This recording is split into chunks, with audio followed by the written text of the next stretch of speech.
The historical playback feature is an easy way to see where a device has traveled at any point within the past 90 days. Click on the Historical Playback tab at the bottom of the control panel to view the Historical Playback window. You will notice the Start and End Times column with the date and time fields. Click these fields to enter the date and time range for when you wish to run the playback. Next, from the Device drop-down menu, select a device that you would like to see the historical data from. Then click the Playback button to begin playback. You may pause the playback at any time by clicking the pause icon to the left of the play icon. You can also speed up the playback by clicking the double arrow on the right side of the play icon.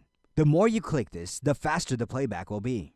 Clicking on the icon on the far right side of the animation controls will skip to the end, while the icon on the far left side of the animation controls will skip back to the beginning. If you would like to quickly get to a particular portion of the playback, click and drag the red circle on the timeline to scrub the playback. You will then need to click play again to have the playback start where you want it to. During playback, you can use the scroll wheel on your mouse to zoom the map in or out. When you are finished viewing historical playback, click the Reset button on the historical playback window to go back to your standard tracking view.